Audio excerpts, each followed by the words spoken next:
Teknik copy paste pada Google Sheet.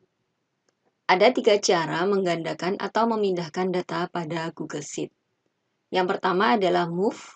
Kita select data lalu kita move, kita pindahkan. Yang kedua adalah dengan cara copy, yaitu Ctrl C, kemudian kita paste, Ctrl V. Dan yang terakhir adalah cut, Ctrl X, lalu kita paste, yaitu Ctrl V. Kita akan langsung praktekkan pada Google Sheet. Ini adalah Google Sheet saya. Di sini ada kolom A hingga kolom F dan baris 1 hingga baris 8. Saya akan pindahkan kolom A sampai F dari baris 1 hingga 8 ini ke bawahnya misalnya ya. Caranya kita klik pada A1, kemudian kita tekan Shift ya. Lalu kita tekan pada baris akhir di kolom F. Nah, seperti ini. Sehingga ini akan menseleksi semua data. Lalu kita pilih pada garis yang terakhir ini. Nah, di sini sampai ada tanda nih ya, gambar tangan 5 ini ya. Kita klik kiri. Nah, di sini kita bisa memindahkan ya. Terserah kita mau letakkan di mana. Oke, misalnya saya letakkan di sini. Kemudian saya lepas. Nah, ini adalah cara memindahkan data yang pertama. Yaitu kita blok ya, kita select semua datanya, kemudian kita pindahkan ya dengan cara ini ada tanda tangan ya, logo tanda tangan ini ya. Nah, seperti ini. Nah, cara yang kedua yaitu kita copy ya.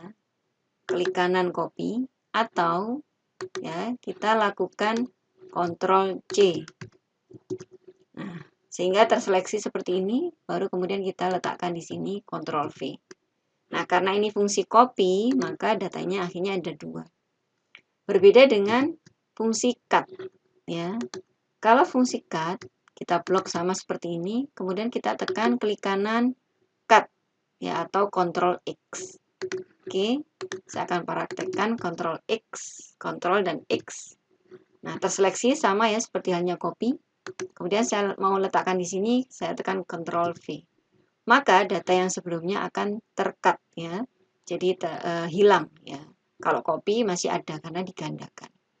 Ini 3 cara untuk kita menggandakan atau mengcopy paste ya data kita. Nah, selain itu ya di sini ada yang namanya freeze ya. Jadi kalau kita ingin misalnya data kita ini banyak sekali ya, sehingga kita perlu men-scroll ke bawah, tapi kita masih menginginkan header-nya ini ya, judulnya ini masih tampil ya, masih ada. Untuk lebih terlihat perbedaannya, saya akan coba blok ya.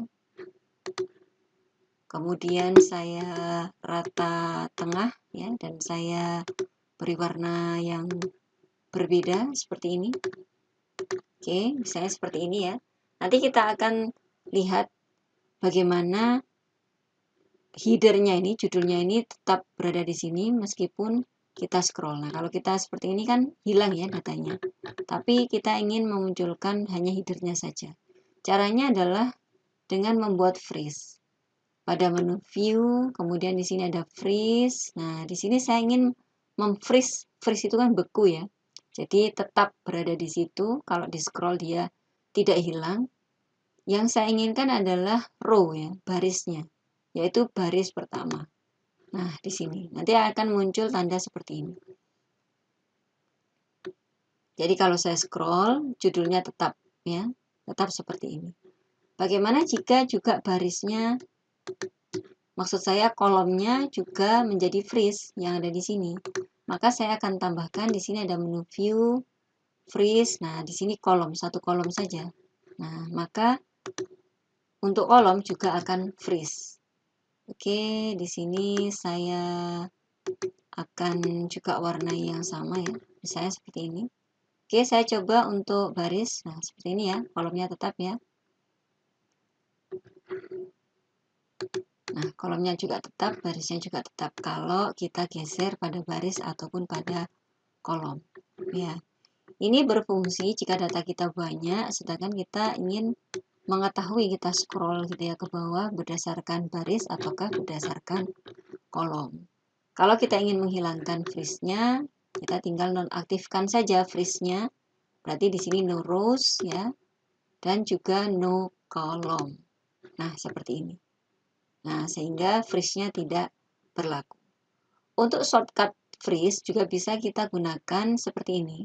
Jadi di sini untuk yang kolom A, B, C, D, E, F ini ya. Ini di sini kan, nah muncul ada tanda tangan seperti ini ya. Kita tekan klik kiri, kemudian kita drag di sini. Nah, ini sudah otomatis freeze. Untuk freeze pada baris juga demikian ya. Kita sampai pada ada tanda tangan seperti ini ya. Kemudian kita klik kiri, kita freeze, kita drag seperti ini. Ini juga bisa berfungsi sebagai freeze. Silakan dipraktekkan dan kita bertemu pada tutorial selanjutnya.